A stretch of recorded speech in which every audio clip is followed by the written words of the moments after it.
Sebelum melanjutkan, jangan lupa subscribe dulu, terima kasih. Bab 408 Duel. Jiang Chen tidak ada di sekitar, kalian bisa pergi sekarang. Big Yellow berkata dengan kasar. Dia tidak menyukai Pangeran Wuchong. Kembali ke Pulau Es, jika bukan karena Wu Lang meyakinkan Jiang Chen untuk tidak membunuhnya, Wuchong pasti sudah dibunuh oleh Jiang Chen. Adapun putra mahkota ini, karena dia menatap Yan Chenyu dengan penuh nafsu, dia jelas bukan orang baik, menyebabkan Big Yellow juga membencinya. Bajingan, kau hanya seekor anjing, beraninya kau berbicara seperti itu padaku. Apakah Jiang Chen itu takut pada kita dan bersembunyi di suatu tempat? Cepat minta dia untuk keluar dan menyapa putra mahkota, sekarang. Wuchong berkata sambil menggertakkan giginya karena marah. Dia sangat ingin mencabik-cabik anjing ini. Sialan kau pikir kau siapa? Kau hanya pecundang yang dikalahkan oleh Jiang Chen. Dulu di Pulau Es, jika bukan karena Wu Lang, kau pasti sudah dibunuh oleh Jiang Chen. Jika Jiang Chen ada di sini, dia akan mengusirmu dari tempat ini seperti dia membuang ayam. Mulut si kuning besar benar-benar menjijikkan. Saat berhadapan dengan orang seperti Wuchong, dia tidak akan menahan diri sedikit pun. Kau sedang mencari kematian. Wuchong langsung marah. Anjing ini benar-benar ganas, tidak ada orang biasa yang bisa diam setelah mendengarnya berbicara, apalagi pangeran dari dinasti Martial Saint. Tanpa ragu, Wuchong mengulurkan lengannya ke depan, meraih ke arah Big Yellow. Big Yellow hanya diam saja tanpa bergerak sedikit pun, sebenarnya putra mahkota yang bergerak. Putra mahkota dengan santai melepaskan energi yang kuat, menghalangi serangan Wuchong. Setelah itu, ia memarahi, Wuchong, kami di sini bukan untuk membuat masalah, jaga dirimu. Ya. Wuchong segera membungkuk ke arah putra mahkota. Namun, seringai muncul diam-diam di wajahnya. Dia tahu betul karakter putra mahkota. Jika mereka tidak ada di sini, anjing ini pasti sudah lama dibunuh oleh putra mahkota. Namun, putra mahkota ingin mempertahankan sikap elegan di depan Yan Chenyu. Dia jelas-jelas ingin meninggalkan kesan yang baik. Selama putra mahkota menyukai Yan Chenyu, rencana jahat Wuchong akan dianggap berhasil. Dengan cara yang sopan dan santun, putra mahkota menoleh ke Yan Chenyu dan berkata, seseorang mengatakan kepadaku bahwa nona muda adalah wanita cantik yang luar biasa, dan setelah melihatnya sendiri, kamu memang peri yang berjalan di bumi. Aku ingin tahu, apakah nona muda Yan bersedia membantuku dan menjadi tamuku di istana putra mahkota? Putra mahkota langsung menyampaikan undangannya. Senyum hangat tersungging di wajahnya, dan ia menggambarkan sosok seorang pria sejati. Tidak ada wanita yang akan menolak undangan pria tampan yang memiliki status seperti dia. Namun sayangnya, Yan Chenyu bukan tipe wanita seperti itu. Terima kasih atas undanganmu, putra mahkota. Aku menghargai kebaikanmu, tetapi aku tidak akan pergi ke istana putra mahkota. Yan Chenyu langsung menolak ajakan itu. Di dalam hatinya, selain Jiang Chen, semua pria lain seperti sampah. Aduh. Putra mahkota yang tersenyum itu tiba-tiba terkejut. Ia benar-benar ditolak dengan cara yang begitu lugas. Ini adalah pertama kalinya dalam hidupnya ia mengalami hal seperti ini. Namun, senyum hangat segera muncul di wajah putra mahkota sekali lagi, karena Nona Yan tidak ingin pergi ke istana putra mahkota, aku akan meminta seseorang untuk mengatur tempat yang lebih baik bagimu untuk berkultivasi di istana bela diri. Tempat ini terlalu sederhana dan kasar. Tidak perlu, aku suka tempat ini. Setelah mengatakan itu, Yan Chenyu hanya berbalik dan pergi. Perilakunya langsung membuat wajah putra mahkota bergetar. Dia tidak pernah mengalami perlakuan dingin seperti itu dalam hidupnya, tidak ada wanita yang berani menolak undangannya, Yan Chenyu adalah yang pertama. Konyol. Wuchong berteriak pada Yan Chenyu, tetapi dia langsung dihentikan oleh putra mahkota. Putra mahkota, Yu kecil kita telah bertunangan dengan seseorang, jadi lebih baik kau simpan usahamu.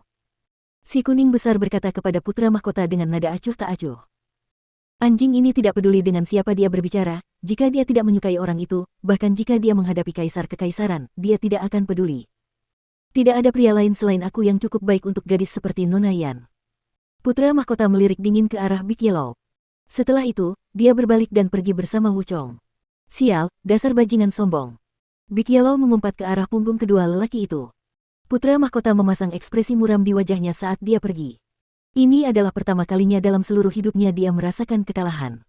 Putra mahkota, Yan Chenyu tidak menganggapmu serius. Kurasa kau harus membiarkan dia merasakan kekuatanmu. Kita bisa membawanya ke istana putra mahkota dengan paksa, lalu kau bisa memperlakukannya sesuka hatimu. Wuchong terus mengipasi api dari samping. Wanita yang aku, sang putra mahkota inginkan, akan selalu menjadi milikku. Siapa Jiang Chen itu? Seorang gadis dengan kecantikan luar biasa seperti Yan Chenyu seharusnya hanya menjadi milikku.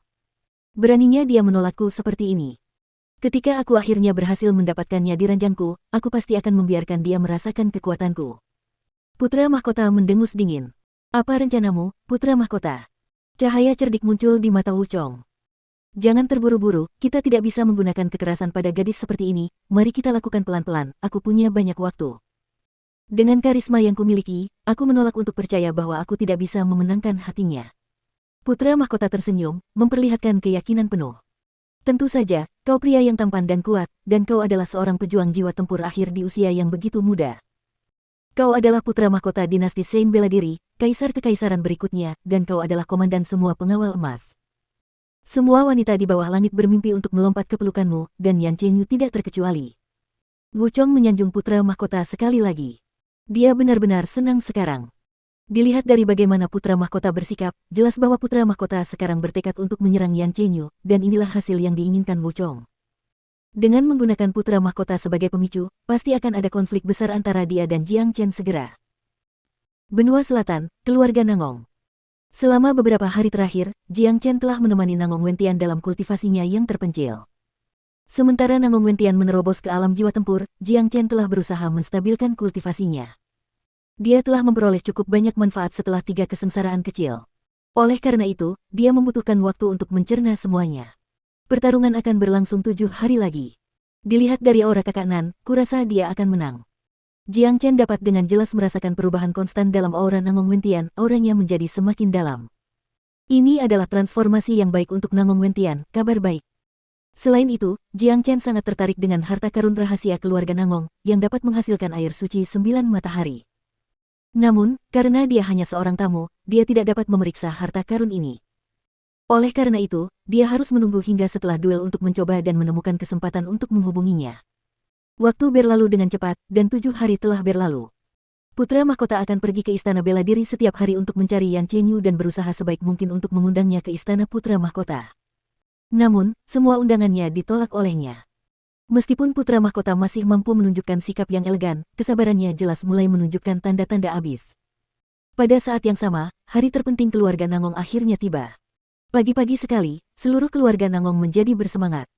Tepat di alun-alun pusat kota, Nangong Yunzeng dan anak buahnya telah tiba, dan sedang menunggu duel dimulai. Seorang pria jangkung berdiri di samping Nangong Yunzeng.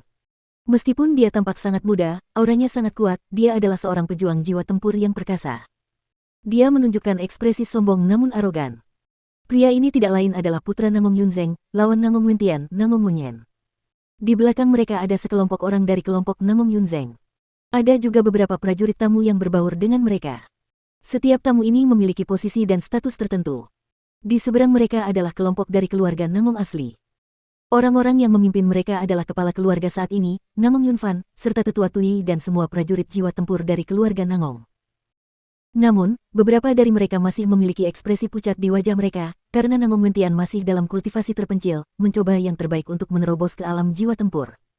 Dia belum keluar dari kultivasi terpencilnya. Nangong Yunfan, jangan buang waktu lagi dan mari kita mulai duel kita. Kudengar Nangong Wentian telah kembali, bawa dia keluar sekarang dan bertarunglah dalam duel pertama dengan Munyen.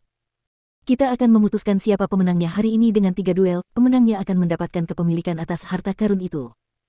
Nangong Yunzeng berkata, dia telah mempersiapkan diri dengan baik untuk duel hari ini, jadi dia tentu saja sangat percaya diri.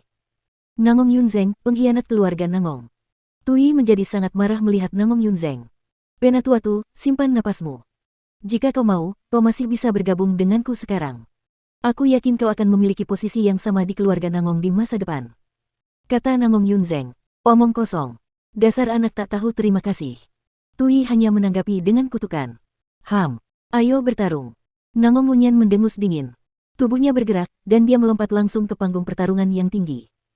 Setelah itu, dia berteriak dengan suara keras, Nangong Wentian, kemarilah dan hadapi kematianmu. Jangan jadi pengecut. Teriakan keras itu langsung bergema di seluruh area keluarga Nangong. Namun, tidak ada tanggapan. Saat ini, Nangong Wentian masih dalam kultivasinya yang menyendiri. Jiang Chen yang berdiri di luar kamarnya dapat dengan jelas merasakan auranya. Aura Nangong Wentian telah berubah secara signifikan, dan faktanya, ia telah menembus ke ranah jiwa tempur. Alasan mengapa ia masih berkultivasi adalah karena ia memperoleh beberapa wawasan baru mengenai keterampilan 10.000 gajah abadi, dan ia berada pada saat kritis dalam kultivasi keterampilannya.